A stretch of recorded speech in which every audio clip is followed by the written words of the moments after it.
This is a HeadGum podcast.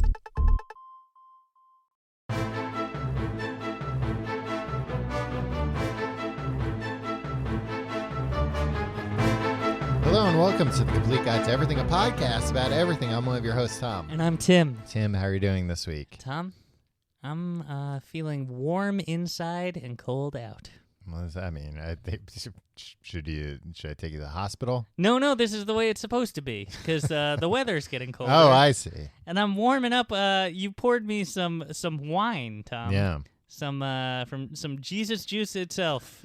From Trader Joe's wine shop. Yeah, and every time the weather gets cold, I think I'm never gonna drink a dang beer again in my life. Yeah, I'm just gonna drink some wine, some nice room temperature wine. I'll be a wine guy for the rest of my life, but I guess I'll have to move to Antarctica to make that an actual reality. Right. Huh? Well, you are quite summer, maybe you're not a wine guy, but you are a whiner. That's what everybody says behind your back. I do whine a lot. That's pretty accurate. Yeah, they don't need to say it behind my back. Yeah. I know. Tom, believe it or not, a lot of people say that to my face.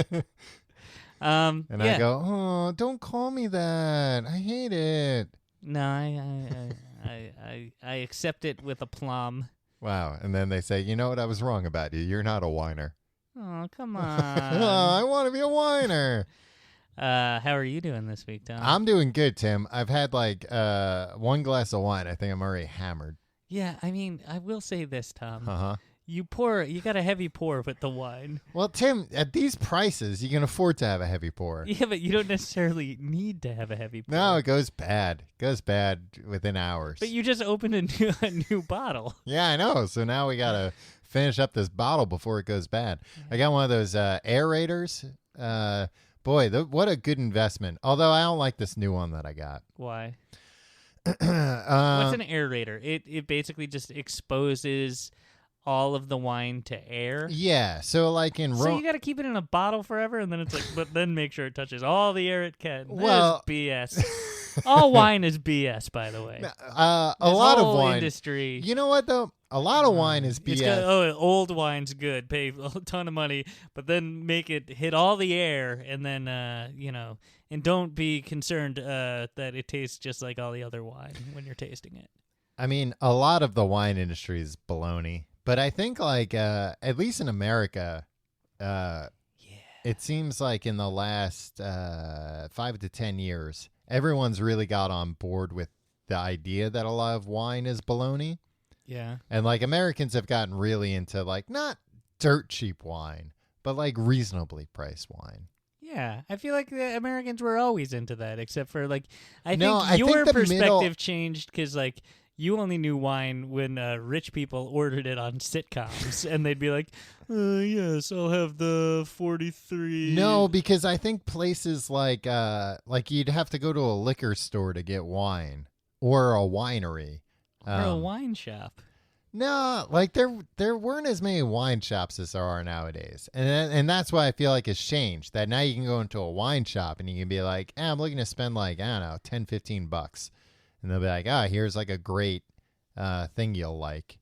Have you ever talked to anybody at a wine store and told them the budget you're on, and they recommended something you like? That you just made up a thing that has never happened to anybody. I mean, I know I'm looking for something that's $10 or $15. On like Gilmore Girls or something. It's like, what's your budget? And it's like, I know you like a sarsaparilla soda in the summer, so you'll like this wine. What? How would a man know that much about me at a wine store? Because on the Gilmore Gals. Oh, that's a small town, yeah. right? Yeah. Man, Tom, you ever see this show, The Gilly Gals? Yeah, I've seen it. Not a lot of it, but don't you just want to live in that small town? It does seem like a nice place to live. Yeah. Yeah. I felt that about One Tree Hill. Yeah. When you got off the train in Jersey City that one time, we both went to Jersey City in December of last year. Yeah. Did you get the vibe that you were in the Gilmore Girls? No, why? I don't know. I just felt like I need to move here. And then it's like, it's Jersey City. It's what? How did that remind you? Calm down, Tim. Yeah, that's weird. It just seemed idyllic. Idyllic. It means to be ideal. I do lick the stamp. No, like in the olden days, like in the Roman days, you'd have to get like a decanter, and that was basically just like a real wide bottle that you throw. You'd pour the not throw it, you pour the wine into it, and that would expose a lot of it to the air. But nowadays, they got contraptions to do it. Yeah. So you don't like this contraption? This contraption does a good job, but I have to hold it with one hand and pour the wine in the other. And I used to have a thing that would just go in the top of the bottle. And when you poured it, it would just aerate it. It would just get bubbles in there. Why don't you just shake it up? No, you want just shaking it up is. I don't think you understand what's happening. You're exposing it to the air. You're mixing with the air, and the thing is, it's crazy. Like you can. It's not baloney because you can pour wine and then you can pour wine through one of these things and taste them side by side, and the one that's been through the aerator always tastes better. Yeah, I mean, I think that's confirmation bias, Tom. No, I think this is I'm gonna have hoc. to. No, I'll do a blind taste test with you. It's always You're too drunk for that now. just quickly blindfold me, and then This is I'll just more prepare an this excuse test to for drink more wine. Hold on, don't- let me polish this off, and then I'll drink Yeah, two well, full glasses. we had and to I'll open tell you- up a fresh bottle to make sure the experiment is clean. But yeah, so yeah, wine's good. Why don't you like this aerator? Just because I have to pour. You saw I made a mess. I have to pour. Yeah, because you were pouring so fast. Well, I was thirsty, for God's sake. Yeah, Tom, you have an unhealthy relationship with wine. No, wine's good. You can drink all of it you want, and the only thing you have to worry about is the horrible headache it will give you. Yeah. Oh God, Tom, you ever think like, hey, drinking, like, sunset this whole drinking thing? Yeah. I mean, that happens anytime I get hungover in any way. But even like when I feel good, yeah. I think about how I'm not drunk or hungover. There's probably not there's a crazy person's way of thinking, but it's like, man, I feel really good right now, and I haven't drank in a few days.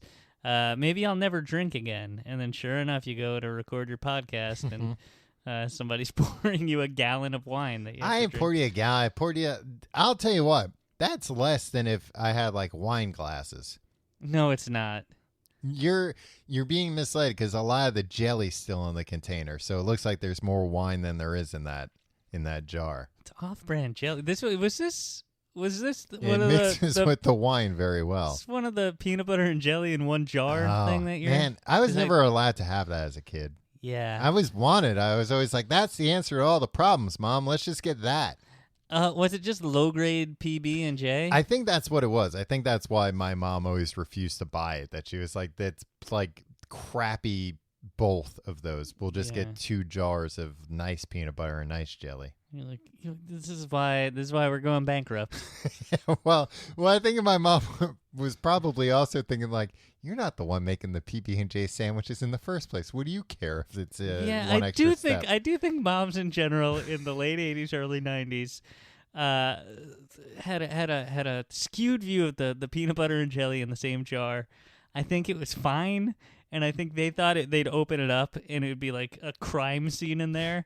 I think it's fine. No, I bet as soon as you get a butter knife in there, I bet it all goes to shit real quick. It all gets mixed up. Yeah, so what? That's the way it happens in your mouth and your stomach. But that's fine. Much like how you don't want to expose wine to air forever. You want to expose it to air right before you consume it. You want the PB&J touching right before you consume it. You don't want them hanging out all week. Why not?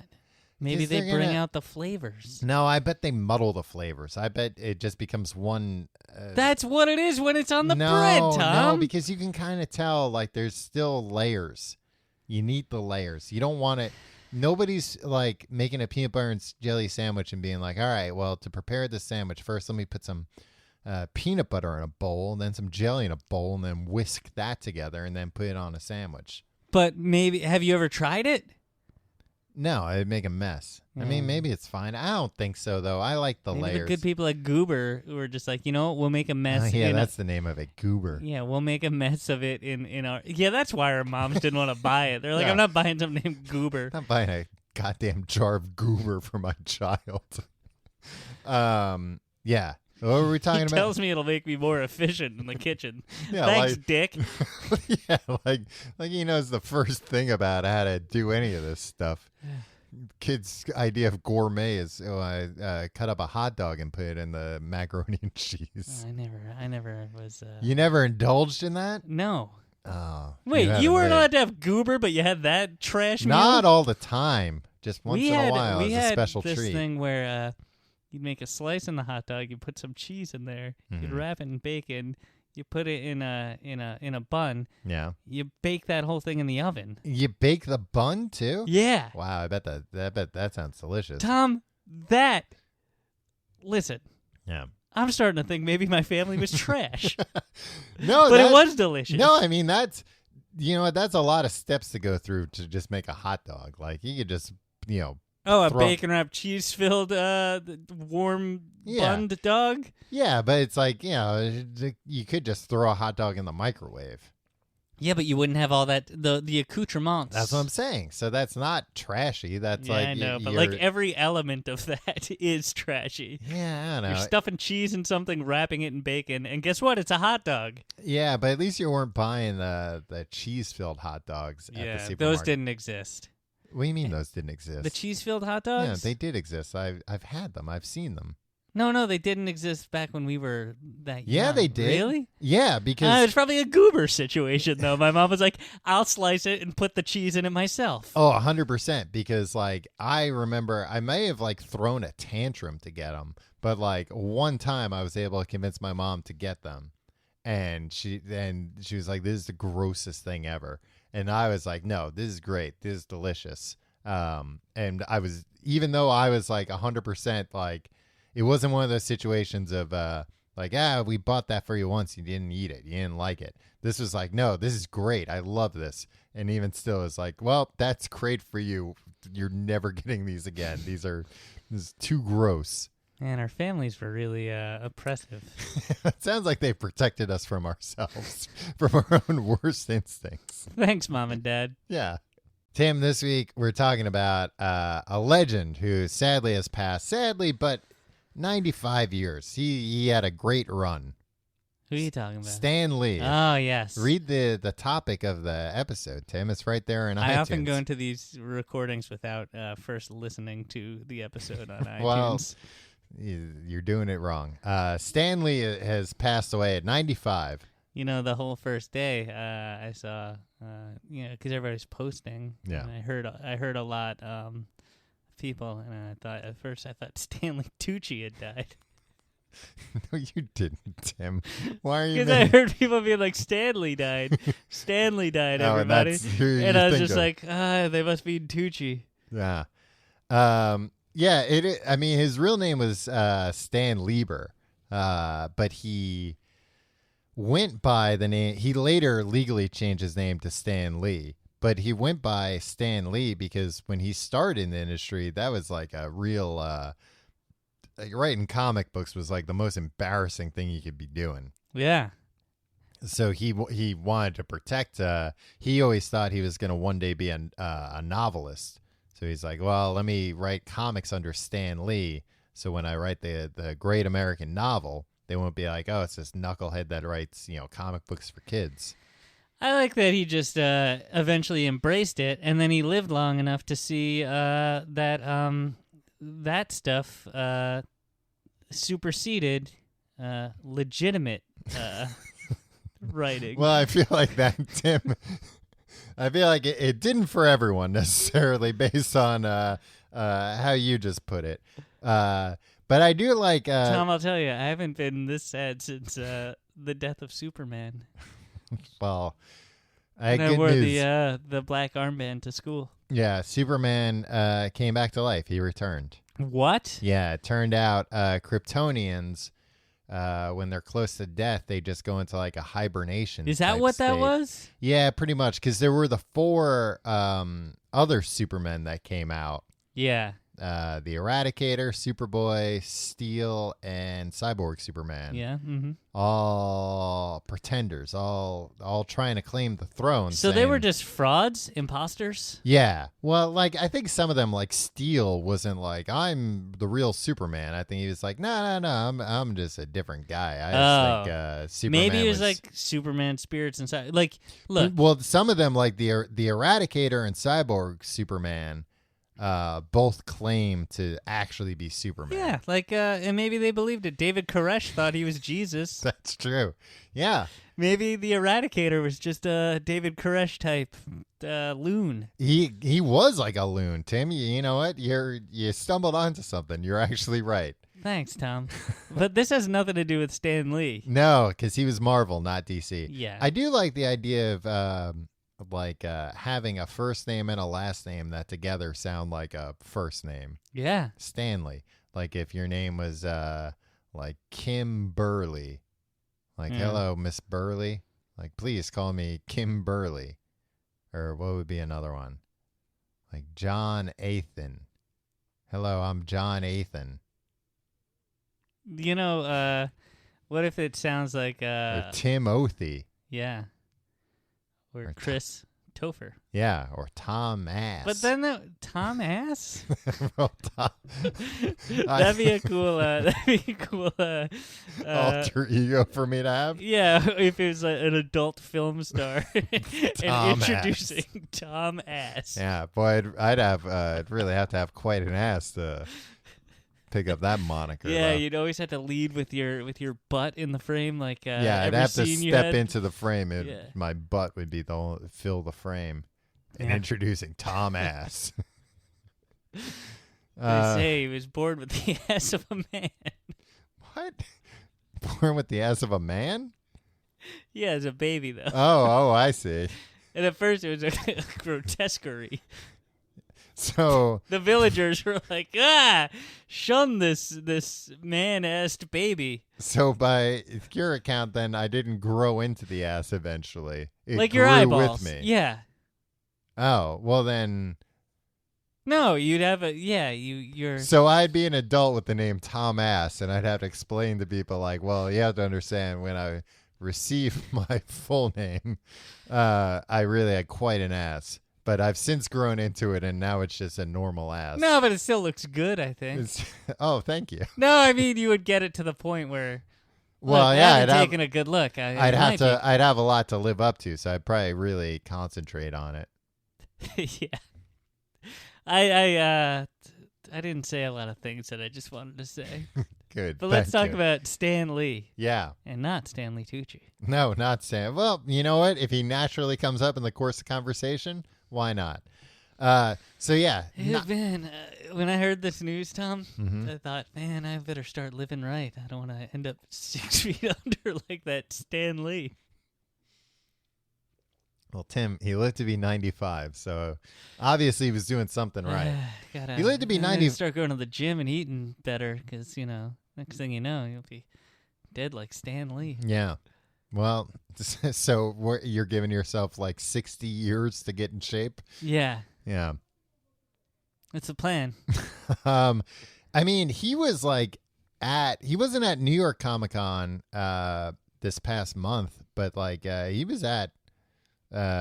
there last year. Yeah, that guy's never gonna, that guy was never gonna stop until he died. Right. You were gonna claim that he's never gonna stop. Yeah, I don't know. And maybe he's you posited that maybe he's in some sort of hibernation state. No, Tim, I was talking about Superman. I was not talking about Stan Lee being in a hibernation state. It's perfectly understandable that a 95-year-old man would die. Yeah. But he was at all these things up until very, very recently. He was still very active, which is commendable. Obviously, he's doing something right. Well, unfortunately, towards the end, a lot of stories came out of elder abuse towards him, that he had surrounded himself, or not surrounded himself. He had been surrounded by a bunch of people that were leeching money off him and everything. Yeah. But then Kevin Smith came to the rescue. He offered, hey, on Twitter or whatever, hey, you can come live with me. I think towards the end, he did get you there were take shelter in my jorts. Yeah, hey, there's always a warm pair of jorts for you at the Smith household. Kevin Smith seems like a nice man. Stan Lee seemed like a nice man. Yeah, no, I think they were both nice men. Yeah. Well, Kevin Smith's still alive. I think he's probably a nice man. He's a vegan now, Tom. Yeah. Well, yeah, he had a heart attack, so Yeah. he turned he much like you, how you're having a scare now that Stan Lee has died.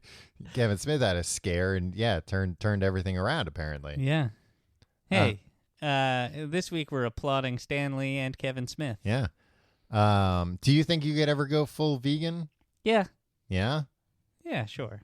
No, cheese. You don't like cheese that much, You get some nutritional yeast. You mix it with and some just eat stuff. that. Yeah, you mix it with some stuff. You get cheesy flavor. It makes cheese in your tummy. That's true, actually. Like, there's enough fake cheese things that I think are delicious. Yeah, and people are like, vegan cheese doesn't taste like real cheese. But like, I mean, isn't like Cheese Whiz is probably vegan or something? yeah, exactly. Or you can get at least to Cheese Whiz level of approximation Right. of cheese. It's like, Which cool. arguably is the best level anyway. Yeah, exactly. And it's like, look, I know even if it's only 80% cheese, like how much am I going to claim that cheese is an integral part of my life? I think I would claim that cheese is. I don't know. There's really not a better That food like than it's cheese. like, oh, if this was like 20% less delicious, I wouldn't be able to live. Oh, maybe. Jury's out. Okay, that's fair. I eat cheese a lot. Yeah.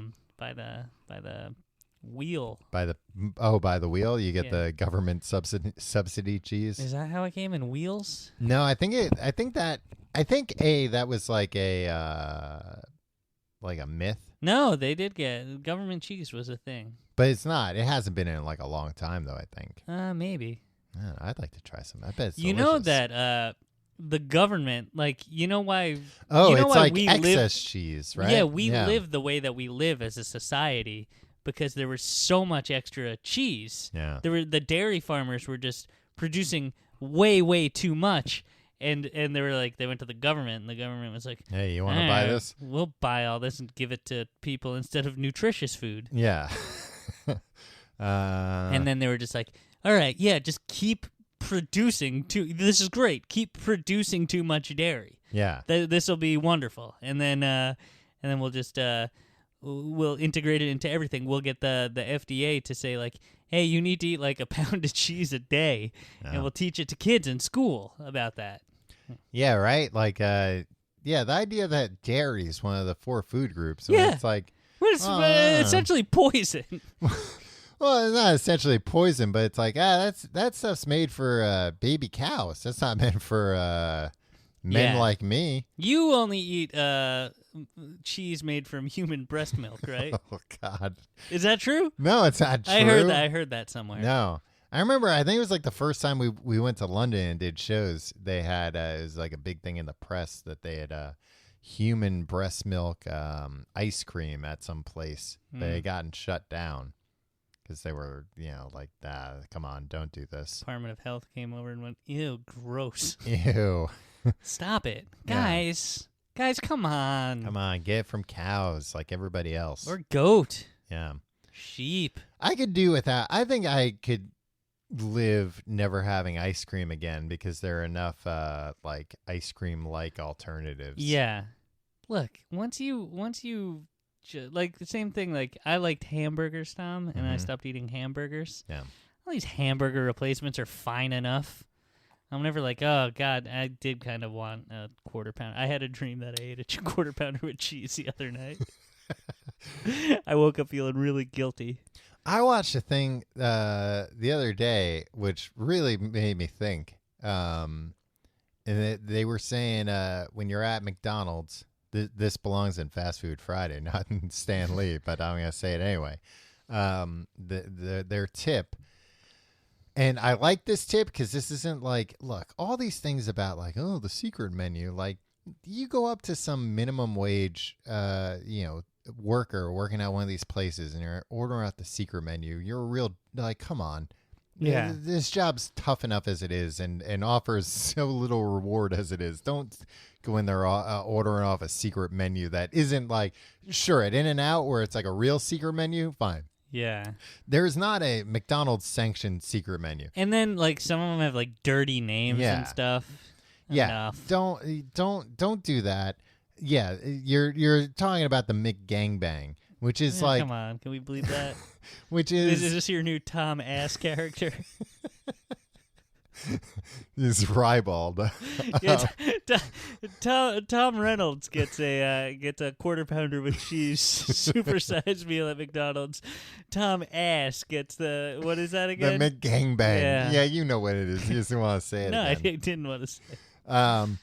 But that's like a burger with like chicken and fish, like, and it's just, you're ordering that to shock the McDonald's employee, which I'm here to tell you can't shock a McDonald's employee. Yeah, they've seen things. One day on the job, they've seen more than a lifetime.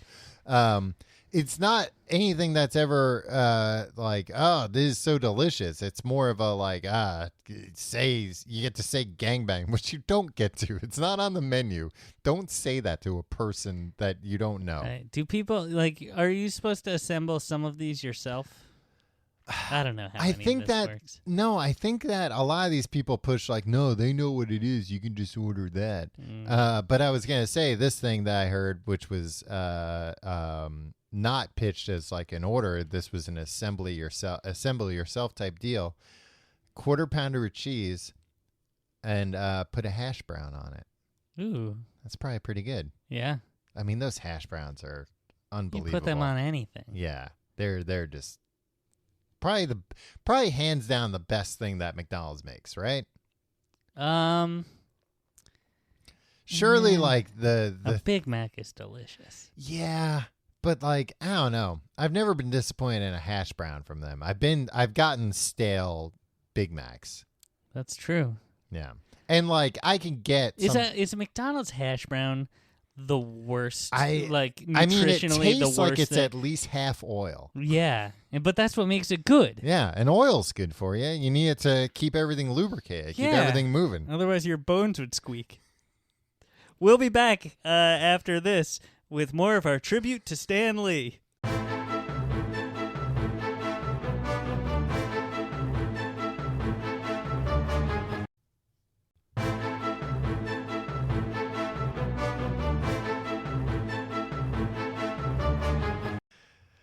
All right, Tim. Back to Stan Lee. Yes. Stanley Tucci? No, Stan Lee. Stan Lee Lieberman or Lieber, but not anymore because he changed it legally to Stan Lee. Yeah. Anyway, this guy came out of the. At one point, correct me if I'm wrong, Tom. Stan Lee was a young man. When he started at what ultimately became Marvel. I think it was like Atlas Comics at the time, maybe even something else before that. But and this was just comic books, not movies. Yeah. Oh, way before then. This was pulp. Yeah.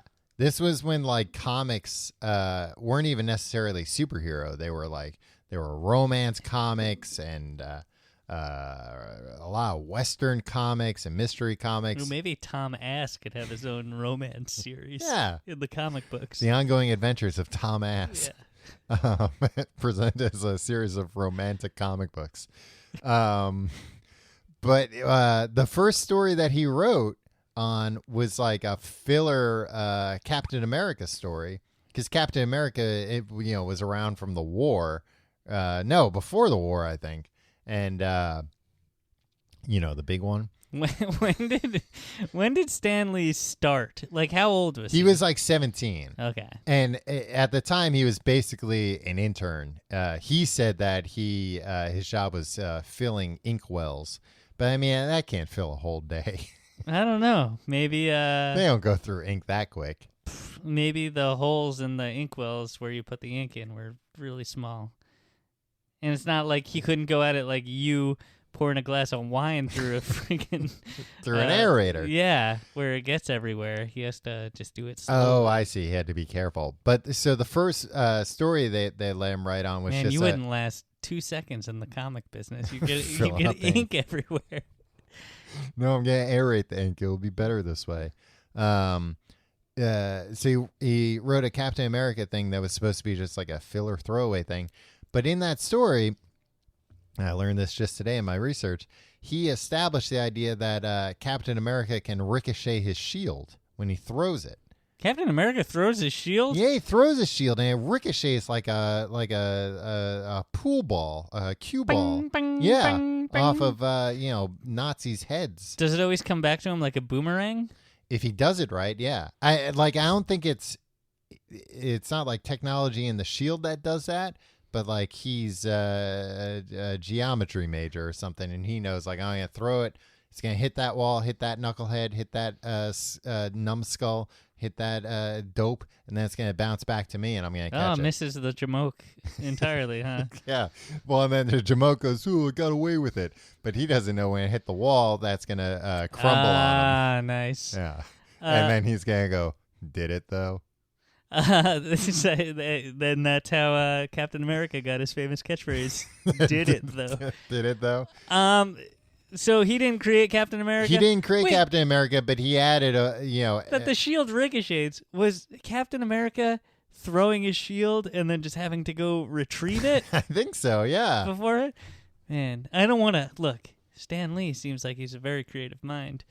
But, like, come on. After panel after panel of Captain America running to get his shield back, you would think, like, maybe we find a way to get it back to him. I think it was just a matter of necessity from Stan Lee, where he was like, look, I can cut, a few pages out of each comic if we don't have to show Captain America running after a shield all the time. And then I won't have to refill the inkwells so much because they'll be the shorter. comics will be shorter. But eventually, like, that company, I forget exactly how it happened. If they were bought by, or they turned into Marvel, or like, I think like a few companies kind of came together and, the new name was Marvel. Yeah, it was all lowbrow garbage publishing, right? And like it was pulp, yeah. Yeah, it was, so like there were mergers, it was backstabbing, it was all that stuff, right? Well, and that's the thing, like, so Stan Lee does get, I mean, not lately because he just died, but he does get some flack about like, he outlived everybody. Sorry. Well, yeah. Oh, yeah. But like people saying like that he took credit where credit wasn't fully deserved. But the thing is, back then, like nobody was thinking about credit. People they were changing their names so they wouldn't have to. Yeah, put their people were names putting fake names. Yeah. Like nobody thought. Obviously, nobody could have foreseen what all these characters have turned into now. But even at the time, like he was one of the first people, if not the first, that was like, oh, we should have like a panel on the first page that like credits everyone. Credits like, the writer and the drawer and the inker and the stinker. The stinker. Just a little boy, lollipop. And he was the one who He's got a frog in his pocket. So his method was he would like brainstorm an idea with an artist, and then the artist would go off and draw the panels and everything, and then Stan Lee would like write in the script after the panels were drawn, like come up with what they would say. And so it was a very collaborative process back then. So I think that's why, looking back now, there's a lot of like questioning of like, well, who really created this character? It's like, well, these were all collaborations, but he was by far the person that was the creative force. He was in the room for the majority of these characters. Let me rattle off some of these characters. See if you've ever heard of any of them, Tim. Spider-Man. Yes, but I've always been confused. You always see Spider-Man, right? And he's this guy that gets that shoots webs out of his arms or something. It's like, how did he get to be this way, right? Like, show us how the origin of Spider-Man one day is all I ask from Hollywood. Tim, you're gonna have to start updating your gags, updating your bits, because now there's a new Spider-Man that's been in 3 movies that they haven't shown the origin. They just put out like a huge budget Spider-Man game that does not show his origin. I don't know how Spider-Man got his Spidey sense. You gotta update the bits, Tim. You gotta keep up with the times. It's a mystery to me. I wish they would just show it again. There is a new character that was just introduced in the. So there's like an event comic going on that some Spider-Verse thing. So the Spider-Verse is like all the. When there's an event comic, Tom, do you call in sick to work? I go. There's an event happening. So the Spider-Verse is like all the different Spider-Men from all the different. So like Miles Morales is a different Spider-Man. Spider-Gwen is a different Spider-Man. You got Spider-Noir, Spider-Ham. But they just introduced a new Spider-Man whose name is Spiders-Man, and he is actually millions of spiders that form like a rat king of spiders. Yeah, form a man that collectively think that they're Peter Parker Spider-Man. Wow. But they're Spiders-Man. I like that. Yeah. That is not a Stan Lee creation, but he created Spider-Man. So when are humans going to be on that wavelength, do you think? What do you mean? Oh, to collectively come together and make be like a giant. Yeah, probably never. The spiders are much better. No, not. I'm thinking of ants. Ants are real good at collaborating. I don't think spiders necessarily are. Spiders are loners. You never see like a whole bunch of spiders. No, they'd be like, "Get out of my web. This is my web. This is my web. I'm eating these flies." Yeah, I never see 2 spiders on a web. No, unless they're making. Do you see that often? Sometimes. You got to move out of this apartment, Tom. So Spider-Man, that was Stan Lee. Yeah. Stan the Manly. Is that where you got the man part of Spider-Man? No, I think it was just, just naturally. And it was Stan Lee and Steve Ditko. The X-Men. Ah, yes. Wolverine. Uh-huh. The Thing. No. Storm. Yes. Dr. Octopus. Nope. Dr. X. Professor X. Yep. Who has a doctorate. Yeah. Yeah. Oh, I'm sorry. I give the man the proper deference. Yeah, I think actually, if anything, he would probably correct people, and it's actually Dr. X. Yeah.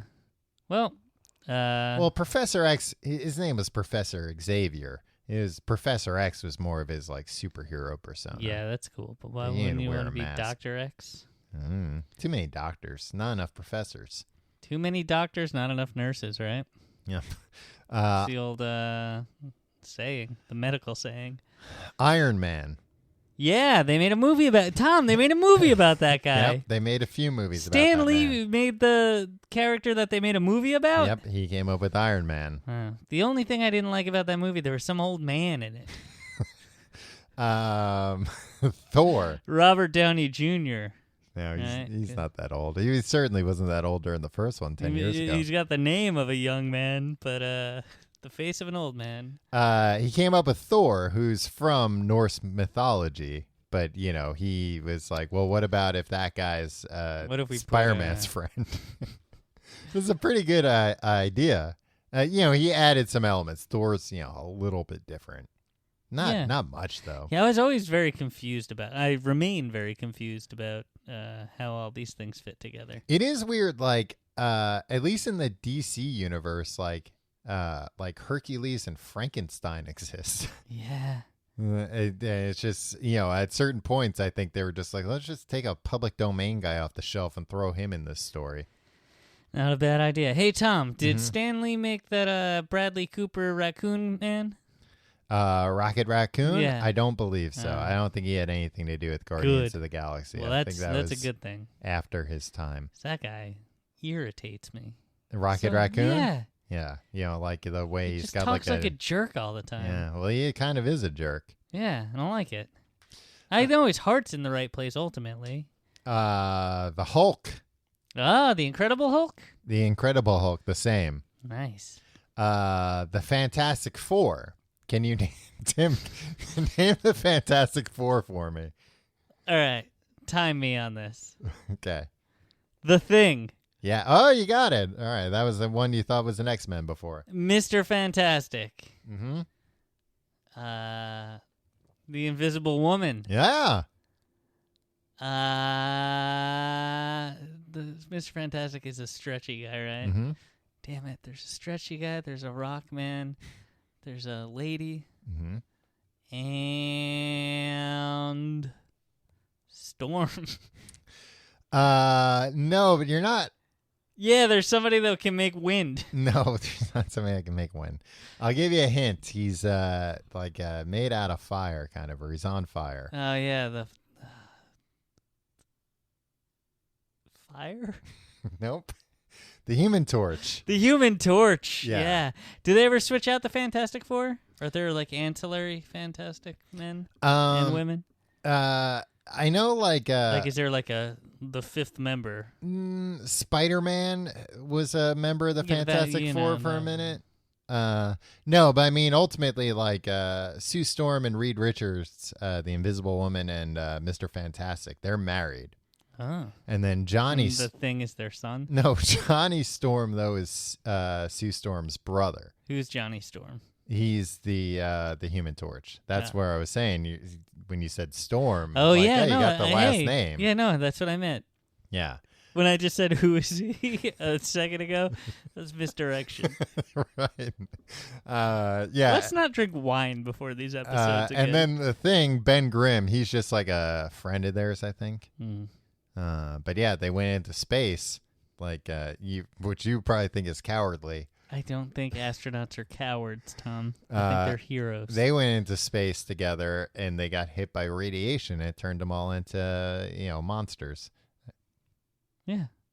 Freaks. Yeah. What? Okay. What? No, What were you gonna I ask? want to know what else Stanley made. Black Panther, Okay. who is now like one of Marvel's biggest characters because he made $1 billion making a movie. Yeah. He made that movie. Did you know that? The Black Panther actually made directed that movie, it as well? The real Black Panther. Wow. That's why it was so accurate. And he's like, I need to tell my story. Is he an old man now? He's like, my time on this earth is coming to an end. Right. Time to tell my story. Right. Daredevil. The blind man. The man without fear, not the blind. He's blind. He is blind, yes. And he fights so many one-shot fight scenes, Tom. In the Netflix series, yes. Yeah. Oh, this is Ben Affleck.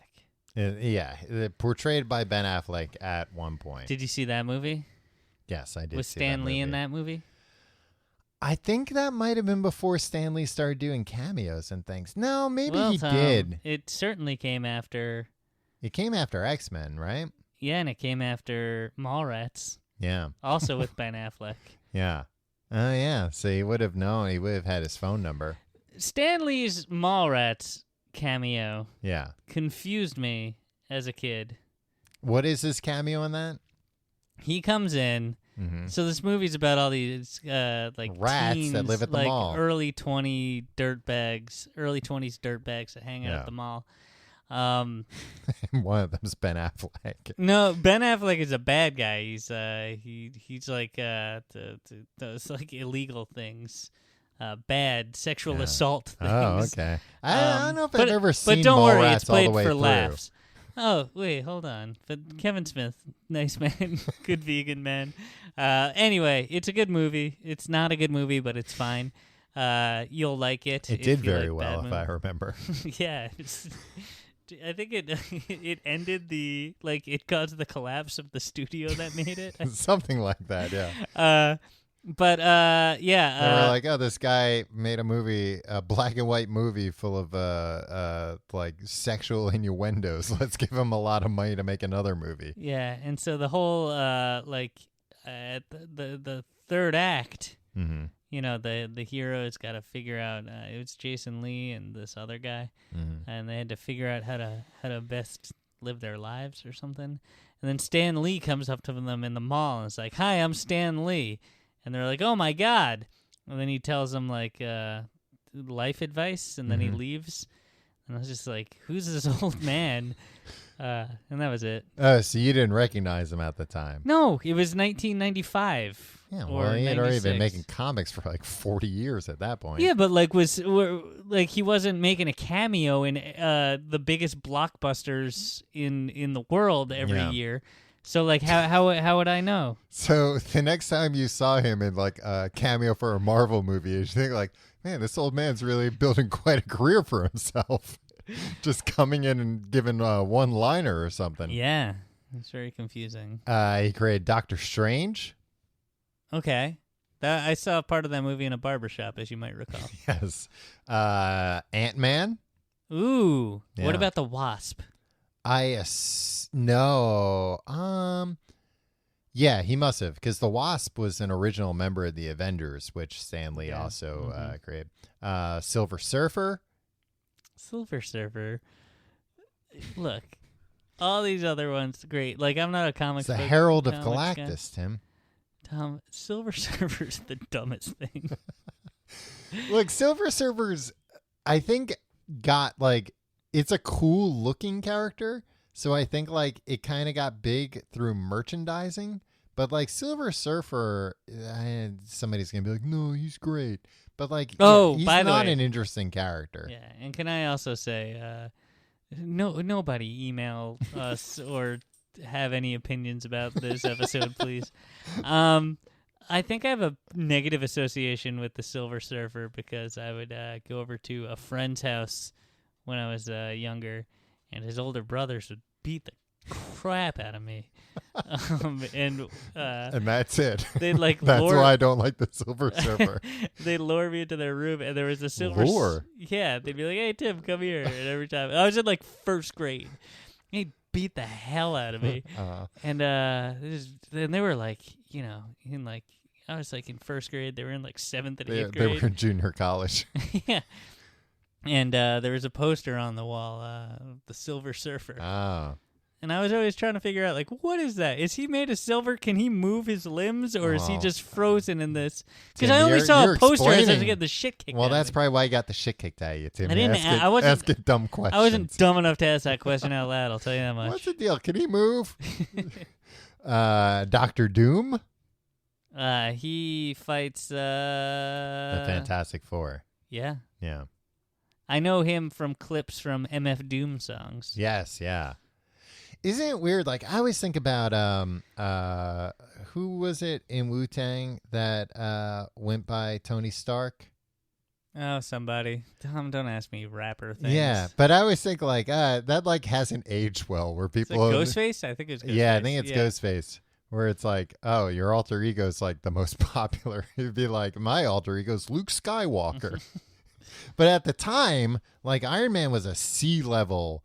That's the thing. Like when Marvel started making their own movies, like they made an Iron Man movie because they couldn't sell Iron Man to another studio because nobody wanted that character. So they were like, what do we have lying around? We should make a Spider-Man. No, we sold Spider-Man, you idiots. Like, I guess we'll make an Iron Man movie. Nobody knows who he is except Ghostface. Tommy, you and I saw the Iron Man movie in the theater together. Did we? Yeah. I don't remember that. I remember it. Tom? Mm-hmm. It was Ghostface Killer? Yeah. Who went by Tony Stark? Yeah, but now everybody know who that is. But at the time, it was like a nice little clever illusion. Mm-hmm. Like MF Doom's gotten away with like adopting that moniker because they haven't made like a good enough Fantastic Four movie. Yeah. But once they do, people will be like, oh. Once they do. These things are on their way out. They're not. They're certainly not on their way out. But yeah, so the Avengers, that actually came about because in the 50s, DC revived superheroes and made like a new version of the Flash. And then they were like, oh, we should have like all these guys kind of be connected and make like a superhero team called the Justice League. So then, of course, Marvel was like, we got to fight this Justice League, which we do. And that was when they came up with the Fantastic Four. But then later they were like, we should do the Avengers. That's a good idea. And they did the Avengers. Nice. Yeah. But yeah, so Stan Lee's like big contribution besides the characters is the idea of he was really the champion of making these heroes more complex, which is what gave them legs over like, Superman just being like, yeah, don't get me wrong, I love Superman, but he died, Tom. but Superman, especially at the time, was just like, oh, he's just like the perfect American who's invincible and has super strength. Yeah, he doesn't have a shield that ricochets off a bunch of Nazis. Yeah. But Stan Lee introduced the idea of like, oh, we should have the original Spider-Man was just like a bitter nerd. Like he was really like angry and unhappy. So he was the one who started giving him like, we should have like our hero should have like trouble with girls, or like always be behind on his rent. And then I wonder where he got these ideas. No, he said that like the initial Spider-Man stories were based on like his college experience of just like girls not liking him and him never having enough money. Wow. And that's what people love about Peter Parker, and that's what I think they love the mystery of not knowing how he became Spider-Man. No, because the Peter Parkers that haven't worked, like the Andrew Garfield Spider-Man movies, they made Peter Parker cool. And it's just like, well, you can't do it. It would be like making Bruce Wayne just a normal everyday guy that's not a billionaire. Like that's an essential. Who are the incels supposed to sympathize with at the movies if Peter Parker is cool? It's not just about selling movie tickets to incels, Tim.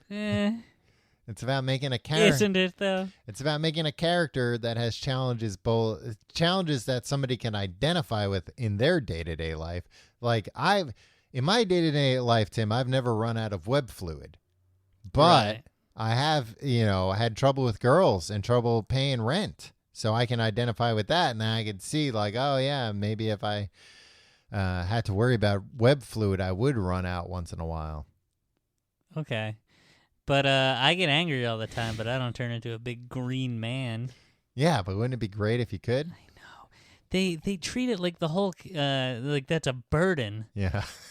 I'd love to get angry and then like, oh no, I accidentally killed my enemies. No, I mean, I think the burden. Oh no, now I have to leave town. The burden for the Hulk is that he's ripping through all of his clothes all the time. Yeah. Just, I don't know. Tim, you don't like shopping. Imagine if you had to go shopping all the time, because that's the perfect opportunity to just be like, you know what? I'm just going to buy. If the clerk at the store was like, you were in here last week buying the same sweater. If you're like, some guy flipped me the bird, and I got so mad I grew to 3 times my size and ripped through the sweater. So that's why I got to pick up a new one. That's why I would start dressing like Steve Jobs or like Homer Simpson or whatever. Just wear the same thing all the time? Yeah. You just order in bulk. It's cheaper that way. Well, I mean, the Hulk's always wearing like, I guess like purple the Hulk stretchy pants. Orders in bulk. Yeah. Hulk like bulk. Yeah, but Bruce Banner, I guess, is always wearing like green stretchy or purple stretchy pants. So that, he doesn't have to buy new shit all the time. Yeah. Smart man. That's how he became a doctor. Not the best doctor. He did an experiment on himself and became the Hulk. Yeah, but that's better than doing an experiment on somebody else and then they become the Hulk. That's just... Yeah, it's true. I think he did irresponsible. that kind of, yeah, I think he's turned other people into Hulks. I'd like to... if any scientist is listening... who's working on this, I would like to be turned into the Hulk. I'd like to get so angry that I turn into a monster. Or whenever I frequently get angry anyway. Yeah. Whenever I get angry, I'd like to turn into a monster. Okay. That could be arranged. Yeah. See, this is the part of Stan Lee that talks to me.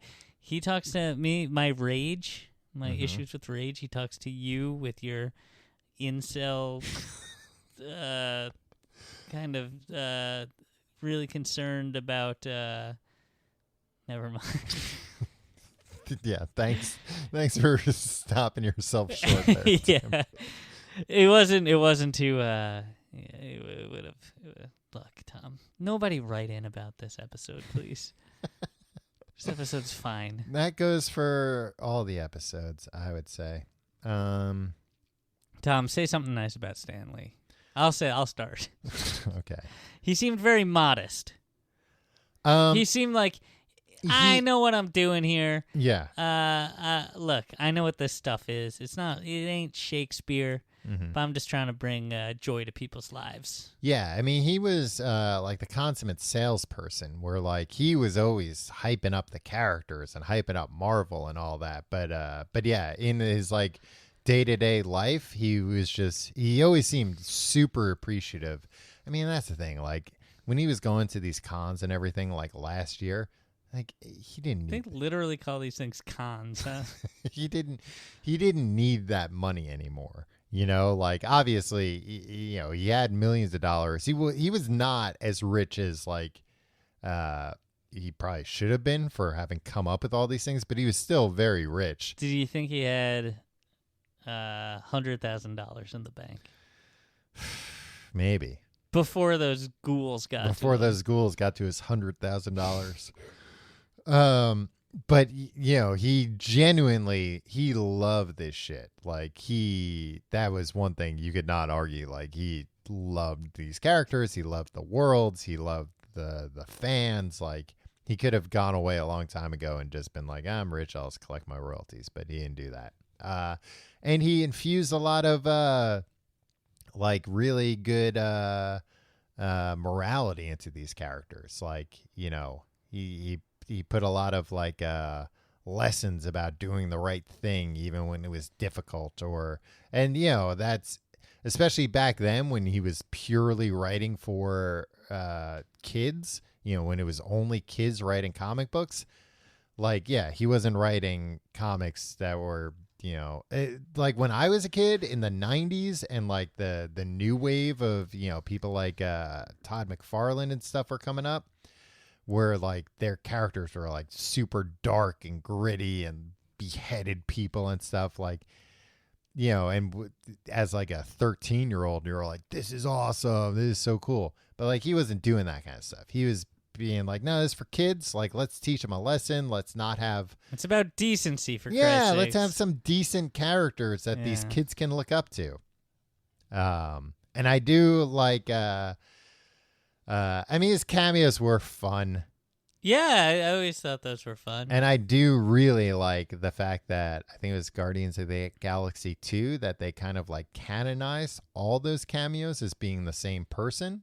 Oh, really? Well, they show a scene of him in a spacesuit talking to the Watchers. And the Watchers are this like race of beings. You remember the What If comics? Yeah. Let's just say yes. So the What If comics, these were some of my favorite comics as a kid. They were all like, what if, this Superman happened? And Batman had a baby. No. It was like, what if, Uncle Ben never died? How would things have changed? New flavors of rice, probably. Not that Uncle Ben, Tim. Peter Parker's Uncle Ben. All of those. Anyway, but the framing device of those comics, because they were kind of like Twilight Zone-y, was the Watchers. That the Watcher saw all the possibilities. It was this galactic being that could see all the what ifs. So in Guardians of the Galaxy 2, there's like a throwaway scene where it shows Stan Lee talking to the Watchers, and he's telling them about, and this one time I was a FedEx delivery man. So it established the idea that like Stan Lee in these movies, is the same character throughout, but like some kind of intergalactic being that is inserting himself into all these stories, which is fun. And apparently he, like, I think this happened a while ago because I heard like, he's already filmed his cameos for like the next 3 Marvel movies that are coming out. But I think it was like a few years ago, like they just spent a day in a green screen room with him. And they just were like, say this, and like, we'll find places to insert this. So I think he's going to be doing cameos in those things. And also, I could see him. That's what I said they should have done with Dave Thomas. Yeah, just film a bunch of commercials. Yeah. I could also see Stan Lee out of anyone being the guy who, if they were like, hey, like after you're dead, can we like make a CG version? You'd be like, oh, that's fantastic. Yeah, do I'll that. go in whatever machine you need to scan my body. Put me in the machine and put me in these movies forever. I don't make me say whatever. Make me sell candy. I don't care. Well, a good man. Gone too soon. Well, he was 95. Yeah, I know. I mean, when anybody dies, it's still super sad. when anybody who is a decent, kind-hearted person passes away, it's a sad thing. Absolutely, no matter how old they are. So Tom, I don't agree with you that. Never mind. If you like the show, find out more at tcgte.com. You can like us on Facebook, that awful, awful platform. Yeah, don't even bother. Yeah, stay. You know what? Quit Facebook. Don't do that. Twitter at Complete Guide. You should probably quit Twitter as well. You can find me on Twitter and Instagram. The independently owned Instagram. At your pal Tim. Me at Tom Reynolds. There's a Reddit thing that you shouldn't go to either. tcgt.reddit.com. If you're doing your Amazon shopping, do it tcgte.com/Amazon. That brings you to the same Amazon you know and love. We get a little bit of a kickback. Yeah. What else? And our Patreon. Patreon's still a good company. Yeah. Patreon.com/complete guide. Yeah, Tom, I was really upset. I was hoping that when I died... Wait, when you died? That implies you've already died? No, that when I die... Yeah. That everybody would go on Twitter and say, R.I.P. Tim, Excelsior. Uh-huh. Right? Yeah. But now it's going to make it look like I stole that idea. You have to come up with an original catchphrase. I've been telling you that for years. And the one word... screw. No, but even... Yeah, that Excelsior seems was an existing word. Yeah. You know, freaking Stan Lee didn't invent it. Right. But he made it his own. He invented a bunch of things that are escaping me. Well, Swibdooble. No. That's what I want people to say when I don't know if he invented it, but he used it a lot. Nuff said. Oh, like did he write the Julia Louis-Dreyfus James Gandolfini movie? Is that what that movie was called? Or is that one of those? Nuff said, not enough said. Nuff said. Oh, Nuff said. Nuff. Nuff said. Nuff said. That's how he would end some of his letters. Well done. Mm-hmm. I think that's a fitting way to end this episode. Yeah, Nuff said. Enough said. No, Nuff said, you fucking idiot. Now, would Mr. Lee approve of that kind of language? He can't hear it. Yeah, he's probably listening. Yeah. In front with the watchers. They're all listening. Let's have another glass of wine in remembrance of Stanley. Okay, and we'll see you next week.